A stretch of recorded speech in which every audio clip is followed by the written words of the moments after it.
Ok, donc on va démarrer avec presque une minute d'avance, mais c'est pas très grave, le début étant des généralités.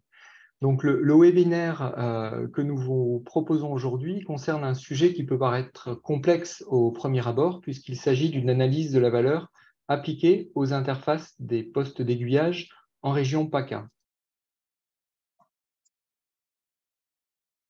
Donc, je commencerai par vous expliquer quelques notions de ferroviaire pour que vous ne soyez pas perdus dans la présentation. Puis, j'exposerai la problématique posée par le sujet et je décrirai la méthodologie employée.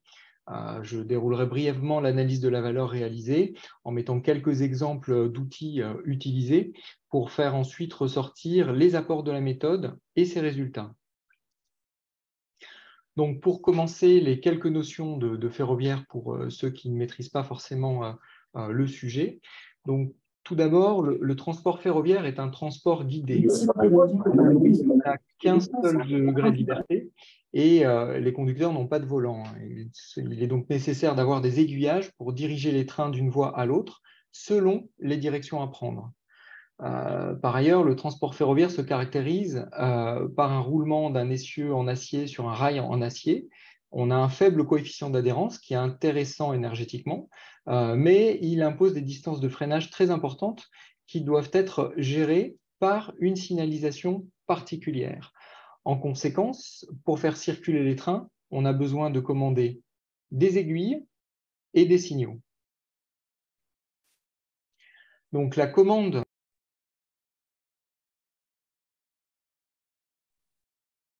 qui vont... Ok, ça marche. Super, merci. Ouais. Vous m'entendez là? Parce que ça fait 2 fois que tu me déconnectes mon micro. Donc, bon. La commande de ces aiguilles et de ces signaux, donc, qui vont nous permettre de faire circuler les trains, sont rassemblés dans ce qu'on appelle des postes d'aiguillage. Comme on peut le voir à l'écran, il en existe de nombreuses sortes, hein, du plus ancien, ce qu'on peut voir à gauche avec des vieux leviers mécaniques, des vieilles tables d'enclenchement. C'est très bien fait, ça marche très bien, c'est durable, mais voilà, c'est un petit peu vieillissant et l'évolutivité est assez faible. Et on va avoir des postes plus modernes, comme ce qu'on peut voir sur la droite de la diapo, où on va avoir une informatisation de cette commande des signaux et des aiguillages. Et c'est ça qui va nous intéresser.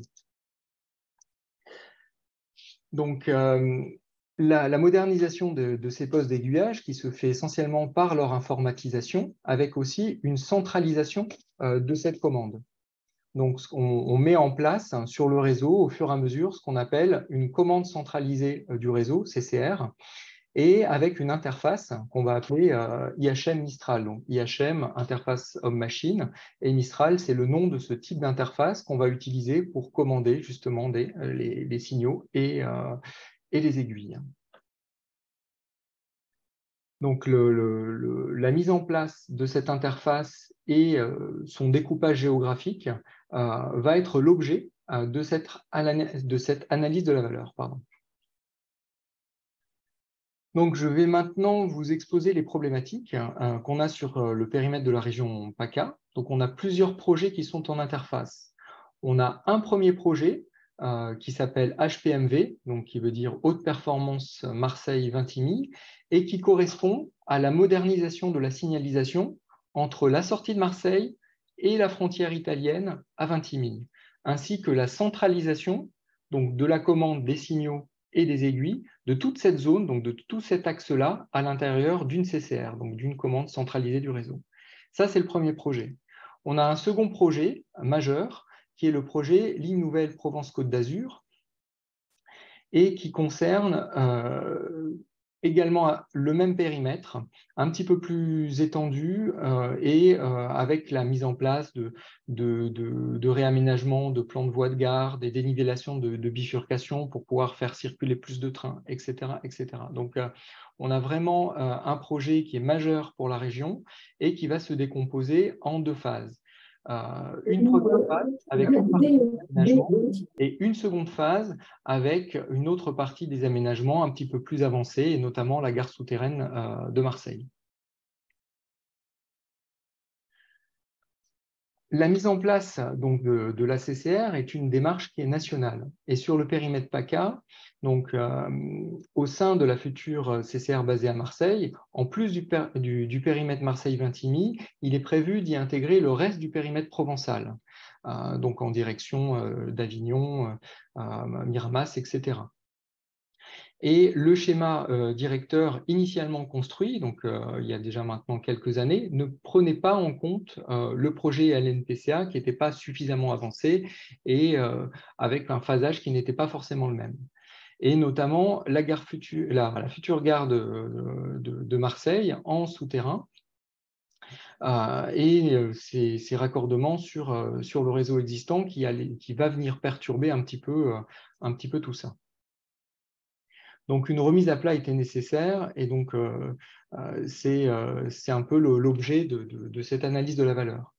Donc, au sein de la première phase du projet Ligne Nouvelle Provence-Côte d'Azur, il est prévu une refonte du plan de voie de la gare de Marseille, à commencer par ce qui est appelé le bloc Est, c'est-à-dire les voies qui sont en relation avec l'axe Marseille-Vintimille qu'on a vu tout à l'heure, qui comprend également une modernisation de sa signalisation. Cette modification du plan de voie implique nécessairement une modification du poste d'aiguillage du périmètre correspondant et de son interface. Pour ces deux éléments d'infrastructure, c'est-à-dire le poste d'aiguillage et l'IHM, il est alors nécessaire de se poser la question des possibilités d'évolution, des niveaux de performance attendus et évidemment de ses coûts. C'est un schéma un petit peu simplifié de l'infrastructure de la gare de Marseille avec les différentes branches qui partent dans les différentes directions, que ce soit Vintimille, Aix-en-Provence, la ligne nouvelle, la ligne TGV, en direction d'Avignon, la ligne classique et la ligne de la côte, ce qu'on appelle la côte bleue, hein, qui est en littoral. Et chacune de ces parties-là va être commandée par un poste d'aiguillage, donc c'est ce qu'on voit en bas à droite, avec des technologies différentes, qui vient complexifier la problématique posée. Et derrière, des interfaces qu'il va falloir apposer dessus. Je vais maintenant décrire la méthodologie employée. Donc, la demande faite initialement par SNCF Réseau a connu plusieurs évolutions. Donc, il était d'abord question de ne faire qu'une expertise technique, avec une analyse multicritère de faisabilité technique, d'exploitabilité du périmètre, de coûts, afin de sélectionner un scénario au sein de la première phase du projet LNPCA. L'objectif étant ensuite d'alimenter les études de signalisation en phase avant-projet. Puis, il est apparu nécessaire de remettre à plat un peu plus largement les possibilités de découpage des postes et de leurs IHM dans cette phase 1 du projet LNPCA. C'est à ce moment qu'il a été décidé de réaliser une analyse de la valeur. Cependant, cette première approche ne ciblant que les scénarios de phase 1 est apparue comme incomplète. Et rapidement, on s'est aperçu qu'il manquait le questionnement sur l'ensemble du cycle de vie. Et il existait aussi un grand nombre de zones d'ombre qui nécessitaient des éclairages techniques qu'il a fallu apporter au fur et à mesure de la démarche. Donc, on s'est vraiment alimenté d'un grand nombre d'itérations avec des sujets techniques, des sujets financiers, pour pouvoir construire l'analyse de la valeur. La question du découpage des IHM Mistral nécessite de se poser la question sur l'ensemble du cycle de vie du système de contrôle-commande. C'est ce qu'on a dit tout à l'heure, de la situation actuelle, qui est la situation à l'instant T, jusqu'aux deux phases du projet LNPCA, qui sont quelque part les horizons les plus lointains qu'on puisse prendre en compte. L'objectif était d'éviter des fausses manœuvres entre les phases, c'est-à-dire de réaliser un aménagement durant une phase intermédiaire et cet aménagement serait ensuite remis en cause à la phase suivante, ce qui pourrait coûter quand même quelques millions d'euros et surtout des travaux supplémentaires. Donc, il a fallu apporter des éclairages techniques et réaliser deux analyses fonctionnelles. Une en phase opérationnelle, c'est-à-dire après mise en service d'une phase donnée, donc après les travaux, hein, simplement, et une en phase travaux, c'est-à-dire vraiment lorsqu'on est entre plusieurs phases, comment on continue à exploiter, quelles sont les conséquences sur les différentes fonctionnalités attendues, et derrière, quelles sont les trajectoires les plus pertinentes. Après avoir réalisé les deux analyses fonctionnelles, on est ensuite dans un processus plus créatif, enfin créatif devrais-je dire, de création de scénarios. C'est-à-dire qu'on va créer des scénarios pour les différentes phases, alimentés justement par nos analyses fonctionnelles, en se disant, voilà, qu'est-ce qu'on peut construire et qu'est-ce qui répond au mieux par rapport à l'analyse fonctionnelle qui a été réalisée. J'ai ajouté quelques exemples qui, quelque part, vous parleront plus que ceux dont on a parlé jusqu'alors, parce que ce sont des arbres fonctionnels que vous avez l'habitude de traiter, pour vous rendre compte un petit peu des enjeux qu'on est allé rechercher dans la démarche d'analyse fonctionnelle. Donc, en phase opérationnelle, le but des commandes de signaux et d'aiguilles, c'est forcément de gérer les circulations, donc de gérer les trains sur le périmètre, avec derrière des enjeux de fluidifier justement ces circulations, donc quelque part de minimiser les retards, de faciliter l'adjonction de circulations supplémentaires. Il y a aussi les travaux, je dirais, courants, et non pas entre des phases importantes, mais voilà les travaux courants de maintenance classique qui sont à réaliser, donc la manière dont on va pouvoir le faire, et ensuite toutes les problématiques de fiabilité, de maintenance et de disponibilité. Donc quelque part, c'était un peu les trois familles qu'on avait identifiées dans cette analyse fonctionnelle. Ensuite, c'est plus vraiment la suite de l'arbre, c'est plutôt des thèmes qu'on avait rajoutés pour pouvoir expliquer un petit peu à quoi correspondaient les trois branches ainsi identifiées. De la même manière, sur la phase travaux, l'enjeu de la phase travaux, c'est forcément de déployer la phase suivante, donc, dans la trajectoire identifiée, et donc on va avoir cœur à limiter l'impact des travaux. Donc on va déjà commencer par en limiter sa durée. On va essayer aussi de mutualiser avec d'autres travaux pour que globalement on ait un impact qui soit moindre, d'où l'intérêt aussi de la prise en compte des projets en interface et de tout ce qui peut venir traiter cette problématique-là, et limiter aussi l'impact des travaux lors d'une partie, on va dire, très particulière, qui sont les mises en service. Donc voilà, c'était simplement un peu un extrait d'outils. Là aussi, c'est un extrait d'outils pour la pondération, c'est-à-dire qu'on a pondéré ensuite toutes les fonctions identifiées, fonction sous fonction, quel était le poids relatif des unes par rapport aux autres, en fonction de leur niveau, bien sûr. Et ensuite, on les a caractérisées, c'est-à-dire qu'à chaque fois, on a, pour une sous-fonction, identifié les critères d'appréciation, qu'on a aussi pondéré entre eux quand il y en avait plusieurs pour une sous-fonction, identifier le niveau de réponse attendu et la classe de flexibilité, savoir si, voilà, avec une flexibilité à F0, c'est quelque chose, quel que soit son poids, auquel on doit impérativement répondre, jusqu'à des flexibilités à F1, F2, F3, F3 étant la plus flexible, si j'ose dire, où là, pour le coup, si on n'y répond pas, c'est moins grave dans le sens où ça permet peut-être de mieux répondre à d'autres sous-fonctions. On a également intégré dans cette démarche d'autres critères qu'on appelle critères projets. Donc, les grandes lignes sont représentées ici, on les verra un petit peu plus en détail après, où ces critères projets ne sont pas des critères qui permettent d'évaluer la réponse quelque part aux besoins exprimés par l'analyse fonctionnelle, mais plutôt des critères qui vont nous permettre de mieux intégrer le projet dans son environnement et d'intégrer d'autres aspects de conduite du projet, si j'ose dire. Donc, quelque part, la possibilité de ce projet de respecter des échéances. Typiquement, pour la phase 1, on a une échéance en 2030 et 2035 pour la phase 2. L'adaptabilité aussi du système en cas d'autres besoins exprimés, etc. Donc voilà, c'était un choix qu'on a fait de le positionner à cet endroit-là, notamment avec une grosse partie qui était la compatibilité avec les autres projets et les stratégies développées au niveau national. Et on a également intégré une analyse de risque avec des problématiques d'incertitudes sur les composants à utiliser, leur obsolescence éventuelle, etc. Et la disponibilité des ressources aussi en phase d'études, travaux et essais, qui est parfois une vraie problématique dans la réalisation des travaux. Donc voilà, un exemple de tableau utilisé pour les critères projets, et on retrouve à chaque fois les problématiques d'évolutivité et de compatibilité avec les autres systèmes et les autres projets. Et l'analyse de risque qui est venue combiner un petit peu les précédents critères.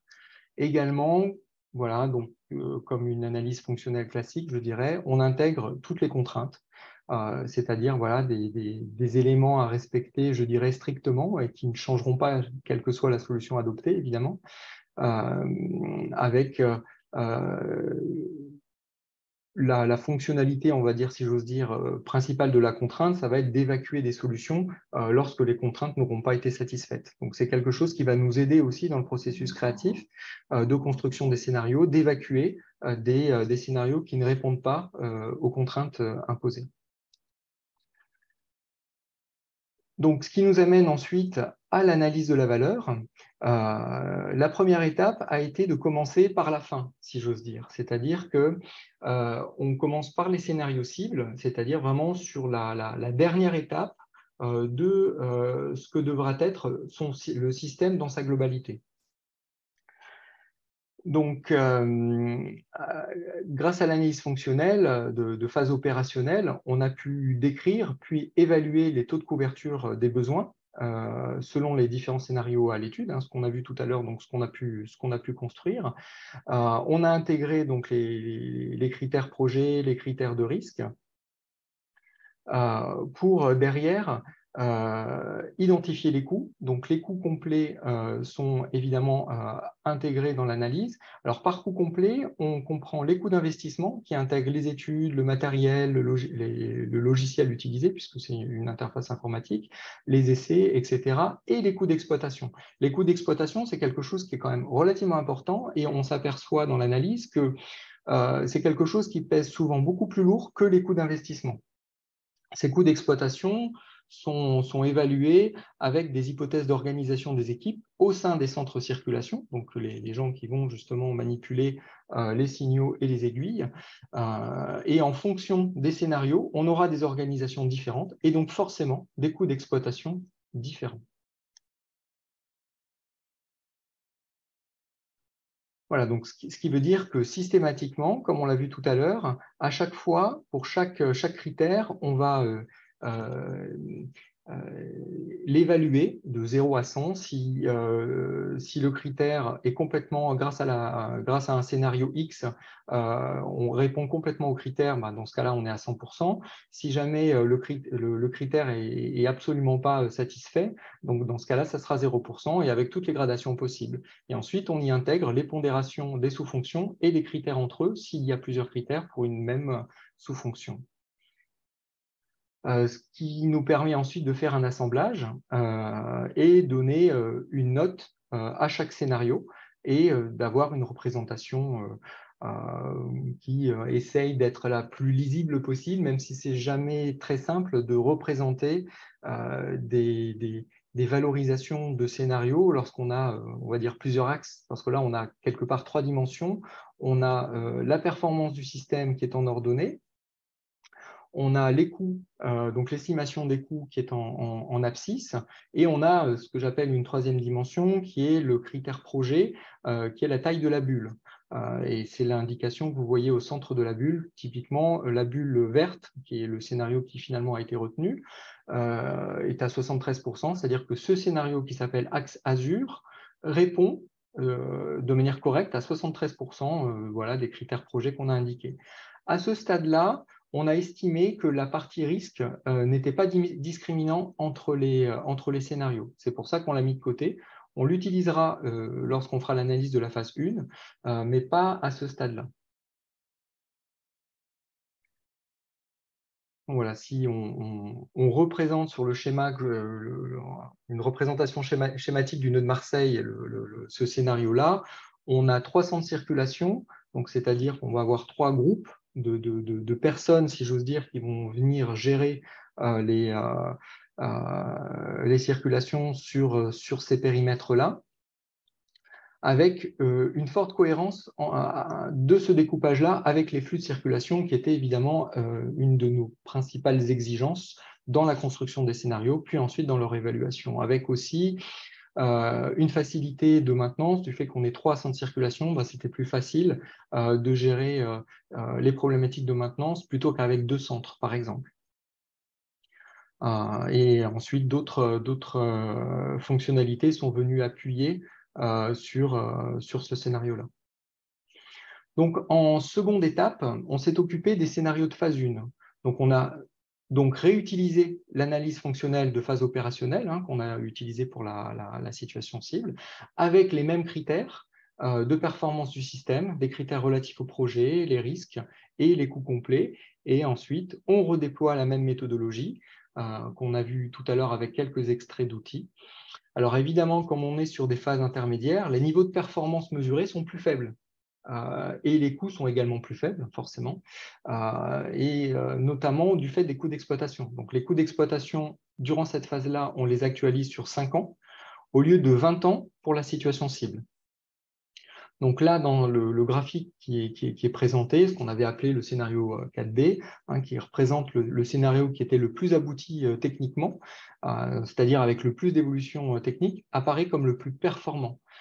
Et il est également le moins coûteux, parce que du fait de ces évolutions techniques et de cette évolution du système qu'on souhaite, on arrive à faire le plus d'économies sur les coûts d'exploitation. Et c'est en ça que finalement, on se retrouve avec une situation où on va vraiment quelque part prendre en compte ce différentiel entre les coûts d'exploitation et les coûts d'investissement. Alors, si on regarde maintenant à quoi ressemble ce scénario sur une représentation schématique du nœud de Marseille, on se rend compte qu'on a quelque chose qui est vraiment très cohérent avec la situation cible. On a toujours nos 3 centres de circulation, avec toujours une forte cohérence avec les flux de circulation. Et surtout, ce qui est intéressant, c'est qu'on a anticipé des économies sur les coûts d'exploitation qui permettent de couvrir complètement les surcoûts d'investissement, du fait qu'on avance un peu l'investissement par rapport à la situation cible, on le fait plus tôt, mais le fait de le faire plus tôt, ça nous permet vraiment d'économiser plus sur nos coûts d'exploitation. Donc, une fois qu'on a défini nos deux phases, donc un scénario de phase 1 et un scénario de phase cible, on se pose la question des trajectoires, c'est-à-dire comment on fait pour y aller de la situation actuelle jusqu'à notre scénario cible. Qu'est-ce qu'on intègre comme étape intermédiaire? Est-ce qu'on en intègre plusieurs? Est-ce qu'on en intègre qu'une? Ça veut dire, est-ce qu'on massifie les travaux ou pas? Et donc l'évaluation, là, se fait grâce à l'analyse fonctionnelle réalisée pour la phase travaux. De la même manière que pour les scénarios, on décrit puis on évalue les taux de couverture des besoins, les critères relatifs au projet et les risques. Et les fonctions, puis les critères sont évidemment différents de l'analyse fonctionnelle réalisée en phase opérationnelle, forcément parce qu'on ne va pas regarder la même chose. Et de la même manière, pour l'évaluation des scénarios, les coûts complets ont été évalués avec les coûts d'investissement et les coûts d'exploitation. Cependant, pour ces derniers, on a fait un découpage qui était un petit peu différent, c'est-à-dire qu'on a pris en compte 5 ans pour la phase 1 et ensuite, forcément, derrière, 15 ans sur la phase cible, et avec des découpages qui sont parfois un petit peu différents en fonction des scénarios de trajectoire, pour le coup. Donc, par rapport aux trajectoires qu'on avait vues tout à l'heure, là aussi, on va identifier une trajectoire, donc une qui est à la fois plus performante et moins chère. Alors, qui comporte le plus de risques aussi, c'est la barre rouge que vous voyez à l'intérieur de la bulle. Alors, ce n'est pas toujours évident, effectivement, de représenter tous ces facteurs sur un même graphique. On a voulu conserver dans la représentation un graphe de la valeur un peu classique avec coût et utilité. Utilité en ordonnée, donc c'est la performance du système. Mais comme on a voulu rajouter des critères supplémentaires, on a pris l'option de faire des bulles et de rajouter, on va dire, des éléments en plus pour pouvoir donner l'indication supplémentaire. On a essayé aussi de faire des graphes radar, mais ce n'était pas satisfaisant, donc on a laissé tomber. En tout état de cause, ce qui était intéressant dans cette démarche-là, c'est qu'on s'est aperçu que en massifiant les travaux et quelque part en anticipant un peu certains déploiements techniques à réaliser avant la phase cible, on arrivait à faire des économies substantielles en termes à la fois de coûts d'investissement à la marge, mais surtout de coûts d'exploitation, et surtout aussi en termes d'organisation, ça paraissait aussi plus pertinent. Mais évidemment, il y a un risque parce que il faut mener de front un volume de travaux qui est forcément plus important. Je vais maintenant évoquer les apports de l'analyse de la valeur par rapport aux enjeux de ce projet d'évolution du système de commande-contrôle, en reprenant la décomposition de l'analyse de la valeur en 9 étapes, selon la norme N 12973. Et pour moi, il était important de rappeler que les 3 premières phases ne sont pas à négliger. C'est-à-dire qu'on pourrait parfois voir des analyses de la valeur qui nous sont demandées par le client en se précipitant sur la première étape qui pour lui est l'analyse fonctionnelle. Cependant, si on ne fait pas correctement les trois phases avant, qui sont parfois même plus complexes, ça peut mettre en péril la démarche. C'est en quoi vraiment, en tout cas dans cet exemple-là, elles étaient indispensables. Déjà, au préalable, la mission qui était initialement prévue en une simple expertise technique de scénario de phase 1, donc de notre projet Ligne Nouvelle Provence-Côte d'Azur, a finalement été transformée en démarche d'analyse de la valeur. Le commanditaire, donc SNCF Réseau, donc la mission LNPCA, alors, une chance connaissait déjà bien l'analyse de la valeur et aussi avait une hauteur d'esprit qui a permis de voir que de toute façon, il ne fallait pas se précipiter sur un découpage en phase 1, il fallait vraiment remettre à plat l'ensemble de la problématique pour ne pas faire d'erreur. Et donc, ça a été, on va dire, réalisé dès le démarrage de la mission. Puis rapidement, après les premiers échanges et les premières réflexions, il a été nécessaire d'élargir le périmètre, à commencer par la prise en compte du cycle de vie du système de contrôle-commande. C'est ce que je vous ai dit il y a déjà un petit peu au début de la présentation, où on s'est rendu compte que si on ne prenait pas en compte l'ensemble de la problématique, c'est-à-dire la situation actuelle, jusqu'à la dernière situation, je dirais, estimable, qu'on a appelée situation cible, ça allait être compliqué de faire quelque chose de cohérent. De la même manière, d'un point de vue géographique, on ne s'est pas limité au nœud de Marseille, mais il a fallu élargir la réflexion sur l'ensemble de la région, ce qui nous a permis justement d'intégrer toutes les problématiques de projets connexes, qui étaient forcément indispensables à prendre en compte.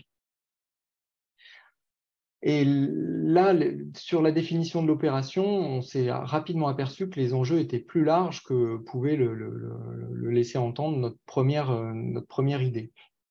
Compte tenu des multiples interfaces avec les autres projets, il a fallu mettre en place une réflexion qui était beaucoup plus globale que uniquement le périmètre des IHM, et ce qui fait qu'on est venu perturber un peu, si j'ose dire, les autres projets connexes en cours sur lesquels il fallait se connecter. D'où l'idée de l'illustration avec la pelote de laine, c'est-à-dire qu'on commençait à tirer un peu sur un brin, et au fur et à mesure qu'on tirait, il y avait plein de choses qui sortaient. Et ça a permis de mettre en cohérence l'ensemble de la démarche sur le périmètre en intégrant justement tous les projets connexes. En phase 2, alors, qui est classiquement l'établissement du plan d'action, on avait commencé par vouloir traiter le sujet avec un groupe qui était trop large, 20-25 personnes, parce qu'il fallait que tout le monde soit représenté, mais ça ne marchait pas forcément bien. Donc, on s'est assez rapidement rapatrié sur un groupe de 13 personnes autour des métiers clés. Donc, on a fait attention à chaque fois que, en diminuant la taille du groupe, on n'élude pas des métiers clés ou des représentations qui étaient importantes pour la démarche. Et on a quand même relativement bien réussi à avoir un groupe de 13 personnes qui était vraiment efficace. Et il y a vraiment eu une dynamique extrêmement intéressante et extrêmement positive. Le planning aussi a dû être décalé parce qu'on a fait pas moins de 22 réunions de travail sans compter les réunions intermédiaires plus larges, donc avec le groupe initial de 20-25 personnes, pour qu'à chaque fois, on ait un lien qui reste avec l'ensemble des services concernés, et des réunions de coordination avec les autres projets qu'on avait forcément perturbés avec notre démarche et qu'on avait de fait intégrés. Ensuite, en phase 3, donc, cette phase de rassemblement de données détaillées sur l'opération, ça aussi, effectivement, c'est une phase qui est vraiment importante et qu'il ne faut pas négliger parce qu'on s'est très rapidement aperçu qu'il y avait énormément de zones d'ombre, donc il a fallu apporter énormément d'éclairage technique, d'où l'intérêt d'avoir un groupe multimétier qui nous a accompagnés, je dirais, durant toute la démarche, parce qu'il a fallu se questionner donc, sur les capacités, l'évolutivité des IHM et des postes existants, intégrer aussi les conséquences de la modification des plans de voie sur les postes, et aussi mieux connaître les spécificités de la nouvelle IHM qu'on voulait déployer. Donc ça aussi, ça a quand même intégré, on a intégré énormément de problématiques, également aussi des problématiques de modernisation de la signalisation, qui était un des projets, je ne sais pas si vous vous rappelez, donc ce qu'on appelait HPMV, où ben, les zones de transition entre la signalisation classique et cette nouvelle signalisation devaient être également prises en compte dans nos découpages. Donc, en conséquence, donc après la réalisation de cette analyse de la valeur, on a été capable de définir un nouveau schéma directeur CCR pour le périmètre PACA avec une trajectoire performante et efficace, mais non sans venir fortement perturber les autres projets, afin d'éviter qu'à la fin de ces démarches, parfois un peu isolées, n'apparaissent des incompatibilités ou des incongruités majeures venant perturber le fonctionnement du système ferroviaire, c'est-à-dire que derrière, on construit, je dirais, des projets pourtant qui se jouxtent et qui finalement n'arrivent plus à se parler. Et ça, c'est vraiment potentiellement un gros danger parce que source de surcoût assez important. Et pour le coup, l'analyse de la valeur a été un véritable vecteur de coordination de ces grands projets. Et au-delà on va dire, d'un traitement très arithmétique de notes qu'on peut affecter à des besoins, etc., le fait d'avoir une réflexion qui a été menée avec l'ensemble des métiers et d'aboutir finalement à quelque chose de beaucoup plus gros que ce qui était imaginé, c'est-à-dire un nouveau schéma directeur CCR, ça a été vraiment une belle réussite, notamment due au commanditaire, donc SNCF Réseau, et au groupe de travail qui a été particulièrement performant. Donc, merci de votre attention. J'espère que je ne vous ai pas noyé sous des détails techniques. Et maintenant, je suis à votre disposition pour des questions. Super, alors, merci Frédéric, pratiquement à l'heure, comme la SNCF, donc parfait. Merci encore. On comprend bien toute la portée qu'a l'analyse de la valeur. En préparant ce webinaire, tu me disais finalement le plus important, c'est pas le résultat, mais c'est la manière pour y arriver. Et c'est ce que permet vraiment l'analyse de la valeur. C'est ça que dont tu m'as parlé. Je crois que les bulles et tous les schémas que tu as présentés étaient intéressants, mais le chemin pour y parvenir a été encore plus intéressant, c'est ça? Alors, tout à fait. Et puis surtout, c'est que le cheminement et l'utilisation de la démarche d'analyse de la valeur, ça a permis justement de tirer sur les bonnes ficelles et des bonnes pelotes. C'était surtout ça qui était intéressant. C'est-à-dire qu'on aurait fait quelque chose d'un peu sommaire sans trop se poser de questions, ce que ne permet normalement pas l'analyse de la valeur. On serait sans doute passé à côté du scope en se préparant à de grosses difficultés à la mise en œuvre de ces projets dans les années à venir. Or que le fait de tout remettre à plat en appliquant justement cette démarche-là, ça a permis vraiment de se rendre compte de toutes les problématiques qui pouvaient émerger au traitement de ces projets. Super. Jamil a une question, je pense, et il lève la main. Donc, n'hésitez pas, vous également, à lever la main pour nous faire part de vos questions. Jamil, on t'écoute. Si tu dois. Oui, bonjour. Merci beaucoup tout d'abord à Frédéric pour ce partage d'une opération très intéressante, très riche, très bien menée, vraiment magnifique, ça fait plaisir à voir. Et je voulais poser une petite question technique sur les flexibilités. Alors, on a vu que vous aviez utilisé des flexibilités. Dans certains cas de figure, il y avait des flexibilités à zéro. Dans votre évaluation finale, est-ce qu'on peut supposer que les projets, les scénarios qui satisfaisaient à 60 ou à 70% étaient à 100% sur les flexibilités zéro? Tout à fait. C'est-à-dire que c'était un impondérable. Alors, enfin, D'accord. c'est un peu comme ça qu'on traite les flexibilités, c'est-à-dire flexibilité zéro, ça veut dire que quelle que soit la pondération de la sous-fonction ou du critère, on doit forcément y répondre. C'est le minimum légal, si j'ose dire. D'accord, c'est parfait.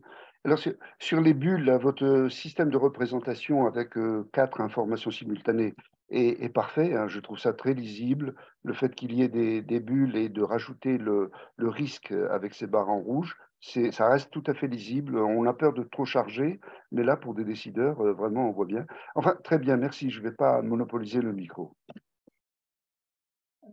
N'hésitez pas. Philippe Ramis, tu voulais peut-être intervenir? Non. Non, pas spécifiquement, si ce n'est que je vois qu'il y a une question qui a été posée dans le chat, hein, et qui demande la remise à plat est-elle induite des latences? Alors, je ne sais pas si Benzoui Onouy peut peut-être un peu Oui, s'expliquer par rapport à la demande. oui, tout à fait, oui. Bonjour à tout le monde. En tout cas, merci pour la présentation. En fait, ma question se rattache au fait que j'ai compris, hein, qu'il y a eu un démarrage. Et très vite, on s'est rendu compte qu'il y avait des petits soucis à rattraper, d'où cette remise à plat, comme évoqué par le présentateur. Donc, l'idée, c'est que quand on fait ce genre de changement, le risque souvent que l'on prend est d'induire une certaine inertie, une certaine latence, le temps que tout se remette en marche. Est-ce qu'on a vécu cela comme expérience ou tout allé, quoi, comme on dit, sur des rails? En parlant de... Alors, tout à fait, effectivement, ça induit un décalage dans le sens où on devait réaliser cette analyse de la valeur, et en tout cas au début une expertise technique pour pouvoir faire ces Oui, découpages d'IHM, oui, et on devait rendre notre copie, si j'ose dire, pour décembre janvier. d'accord. Et pour que les études en phase AVP pour la partie signalo puissent commencer tout de suite dans la foulée début 2023. Et de fait, ben, ça a décalé nécessairement effectivement ben, les études AVP d'autant, mais d'un autre côté, ça va faire gagner tellement à la fois d'argent et de temps après que finalement ce décalage de 6 mois est presque anecdotique, si j'ose dire. Ok, ok, d'accord. Merci. Merci en tout cas. Merci. Peut-être une autre question là, qui a été posée, hein, sur comment ont été évalués les coûts. Alors, tu as évoqué, hein, les coûts d'investissement et puis les coûts d'exploitation. Je ne sais pas si tu Oui. peux apporter un éclairage. Voilà, est-ce que c'est du diard d'experts? Est-ce que ça a mené des études assez approfondies? Et Alors, est-ce qu'il y avait des abacs particulières? Alors, c'est pas forcément évident parce qu'effectivement, c'est des grands systèmes. On met en place une IHM Mistral et on ne le fait pas tous les jours sur des périmètres qui sont souvent assez différents. Donc, on va être obligé de compter ce qu'on appelle les nombres d'objets, donc les nombres de signaux, le nombre d'aiguilles, etc. Et pour évaluer, avec, alors pas forcément des abacs, mais avec, je dirais, les travaux déjà réalisés précédemment, et on va essayer d'estimer en fonction de la taille des travaux et de ce qu'on veut réaliser, ben, des coûts d'investissement par rapport justement à ces déploiements. Et ces coûts-là intègrent forcément tout, donc la partie études, matériel, logiciel, etc. Donc ça, on utilise un modèle, enfin, que je ne montrerai pas forcément là, mais voilà, c'est un modèle qu'on alimente avec des coûts unitaires qu'on essaye de récupérer à droite et à gauche, et surtout avec des coûts de travaux déjà réalisés. Et ensuite, les coûts d'exploitation, on doit anticiper les nouvelles organisations des gens dans les postes d'aiguillage, donc dans ces grands postes d'aiguillage que sont les CCR, hein, les commandes centralisées du réseau. Donc, on va anticiper les organisations grâce au découpage qu'on aura fait avant. Et c'est ça qui va nous permettre de définir ces coûts d'exploitation, parce qu'on va prendre grosso modo ben, le coût de ces personnes-là sur une organisation donnée sur 5 ans, avec voilà, les euros actualisés, enfin ça, vous savez comment ça fonctionne, et ensuite sur 15 ans pour la phase cible, avec justement une autre organisation. Donc, on fait des hypothèses, on valide ces hypothèses avec les experts des métiers correspondants, pour pouvoir ensuite définir ces coûts-là. Donc, c'est une activité en soi, pour le coup, hein. Merci, Peut-être Frédéric. juste pour compléter là-dessus, c'est vrai que je pense que vous avez associé pas mal de compétences côté SNCF Réseau qui ont ces expertises et qui ont cette connaissance des coûts pour avoir ces estimations. Et je dirais, c'est pas l'animateur qui vient apporter ces évaluations, mais on va s'appuyer sur les compétences et les expertises de chacun. Bon, après, je pense que dans ton entreprise, Frédéric, tu as aussi un petit peu ce type d'apport, mais on va beaucoup aussi s'appuyer sur les expertises en présence. Tout à fait. Et voilà, pour rebondir sur ce que tu dis, il y avait un vrai travail de groupe. C'est-à-dire que c'est vrai que dans une analyse de la valeur, quand elle se passe mal, on a un groupe qui est un peu passif et il attend que l'animateur fait tout. Mais quand on a un groupe qui va bien, chacun est acteur vraiment et chacun va produire une partie de ce qu'il doit amener, entre guillemets, pour faire avancer le sujet. Et là, c'est vraiment ce qui s'est passé. Enfin, le groupe était vraiment excellent.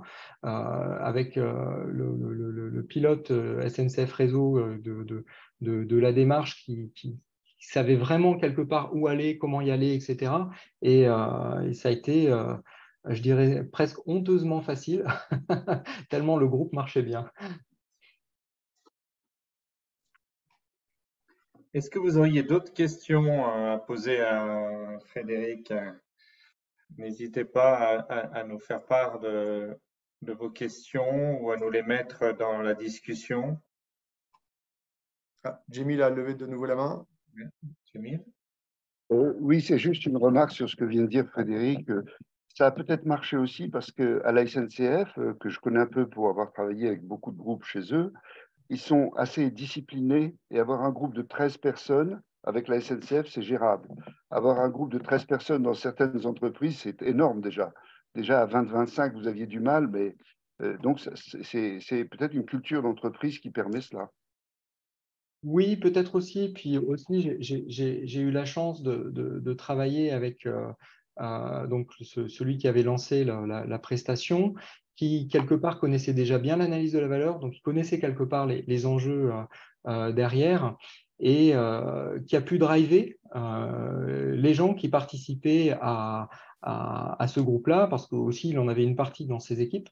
Donc finalement, tout s'est plutôt bien organisé, c'est-à-dire qu'on a vraiment eu l'ensemble des métiers avec les bonnes ficelles qui ont été tirées au bon moment. Et là, pour le coup, ça a été lui qui a pu bâtir le groupe le plus efficace possible. Parce que moi, je n'avais pas forcément ni les connaissances, ni les relations pour pouvoir identifier le meilleur groupe possible. Voilà, quand on arrive sur un sujet, on identifie les thèmes, entre guillemets, qu'il faut aborder, mais ensuite, qui au sein de ces thèmes-là et qui est le plus efficace, voilà, et aussi quels sont les thèmes qu'on n'a pas forcément vus. Donc ça a besoin vraiment d'être travaillé en amont.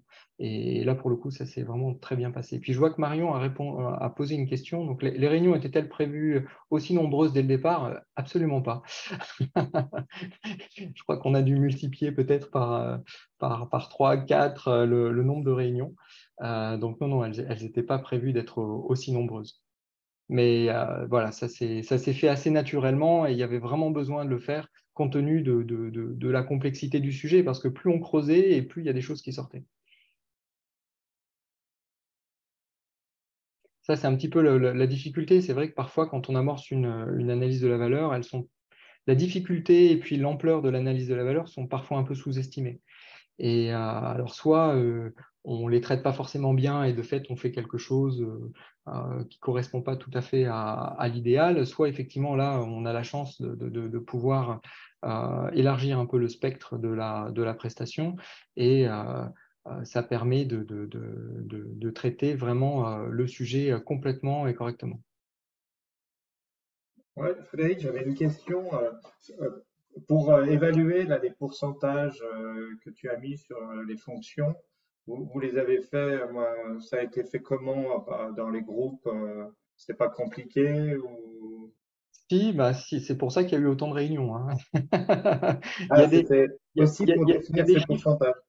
Il y a des chiffres qui sont parfois évidents. Par exemple, voilà, on ne veut pas de transition sur tel périmètre, donc c'est 0. Donc là, c'est assez facile à chiffrer.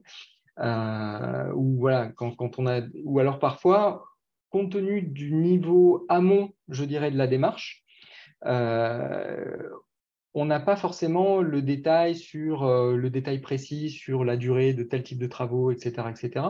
Et ça, on est obligé de l'estimer en faisant appel aux experts métiers qui sont autour de la table et de leur dire, bon, sur ce scénario-là, comment est-ce que tu vois les essais ou comment est-ce que tu vois cette transition, etc. Donc, on est obligé quelque part après de faire un peu du comparatif, du relatif, des scénarios les uns par rapport aux autres pour pouvoir apporter une notation. Donc, ce qui fait qu'on a vraiment les deux. On a quelque chose qui se note assez facilement et puis d'autres parties où, pour le coup, on va être obligé d'apporter, je dirais, une note très approximative, hein, presque subjective, du fait de l'avancement des travaux. Pour pouvoir avoir une vraie réponse, il faudrait presque avoir réalisé les études de niveau projet, quoi, si j'ose dire. Donc là, c'est un peu tard. Il y a une question, tu as vu, de Jérôme qui nous demande comment tu as pu motiver les donneurs d'ordre pour investir tout ce temps ou tout ce temps supplémentaire. Alors, c'est ce que j'ai dit tout à l'heure, j'avais un donneur d'ordre qui était déjà convaincu par l'analyse de la valeur, donc il savait de toute façon quels étaient les enjeux, et puis il a une vision qui était sur tous ces sujets de projet, parce que bon, il a roulé sa bosse depuis fort longtemps, et de fait, il avait une vue qui était assez juste de ce qu'il fallait de toute façon réaliser. Donc, il n'a pas été. Enfin, c'est presque lui qui m'a demandé presque d'investir plus de temps, quoi, pour pouvoir aller dans ces directions-là. Donc, c'est pour ça que ça n'a pas été très compliqué pour le motiver, dans le sens où il l'était déjà beaucoup. Et après, oui, une réunion par semaine, le plus souvent, on avait parfois même 2 réunions par semaine. Donc, c'est des réunions qui duraient, alors quand on les faisait courtes, c'était 2 heures, sinon c'était plutôt 4 heures. Et en télétravail ou tu es en visio, comment? Alors, on avait fait quelques réunions sur place, mais c'était beaucoup de la visio. Et ça aussi, faire des réunions comme ça en visio, c'est pas toujours évident, mais à partir du moment où le groupe était vraiment très bien constitué et puis chacun avait à cœur de faire avancer le sujet et en apportant à chaque fois la compétence de son métier, même si c'était qu'en visio, ça a vraiment très bien fonctionné. Écoutez, alors bon, on remercie pour ceux qui avaient 18 heures comme heure précise pour nous quitter. Écoutez, merci à tous d'avoir Merci à tous. participé. On va continuer encore hein, si vous avez des questions quelques minutes. Mais voilà, merci encore à vous tous. Comme l'annonçait Philippe, notre président, nous vous concoctons quelque chose pour la fin de l'année car en effet, nous fêtons les 45 ans de la FAV cette année. Nous prévoyons un bel événement de fin d'année basé sur les préoccupations actuelles et en quoi l'analyse de la valeur peut être une des solutions à ces enjeux climatiques et autres. Philippe, je te laisse peut-être conclure également cette présentation. Oui, merci Frédéric pour cette présentation qui m'a semblé très claire, très pédagogique pour un sujet qui est très technique au départ. Et donc, alors j'ai une petite vision ferroviaire, donc peut-être que pour moi c'était simple. J'espère que pour tout le monde ça a été quand même assez simple de comprendre les grands principes et en tout cas les principes de la démarche. Et puis merci donc à tout le monde pour votre participation. J'espère qu'on se retrouvera dans des formats similaires. Comme je vous l'ai dit, donc la préparation de l'événement de fin d'année va nous prendre un peu de temps, donc peut-être qu'on va mettre aussi un petit peu en pause ces webinaires, mais ce sera pour revenir un peu plus fort dans la foulée. Et bien évidemment, je vous laisse surveiller vos réseaux sociaux et puis aller de temps en temps sur le site internet de la FAV pour en savoir un peu plus sur cet événement qui devrait s'organiser sur la première quinzaine de novembre. Alors, on imagine 2 à 3 jours de participation, d'échange, de partage d'expériences autour justement des problématiques environnementales et sociales et comment justement l'analyse de la valeur peut apporter sa contribution dans ces enjeux à venir. Voilà, écoutez la présentation, les PowerPoint qui ont été présentés vous seront transmis à la suite de cette présentation. Également, comme je vous le disais, ce webinaire a été enregistré, donc vous pourrez le revoir sur notre chaîne YouTube. Je vous ferai parvenir le lien également par la suite, dans quelques jours. Donc, écoutez, on vous souhaite à tous de passer un très bel été. J'espère qu'il ne sera pas trop chaud et que vous pourrez en profiter et revenir à la rentrée pour suivre à nouveau notre association et ses événements. Merci à tous. Merci à toi, Frédéric. Philippe, à bientôt. Merci, bonne soirée à tous. Merci à tous. Bonne soirée. Bonne soirée.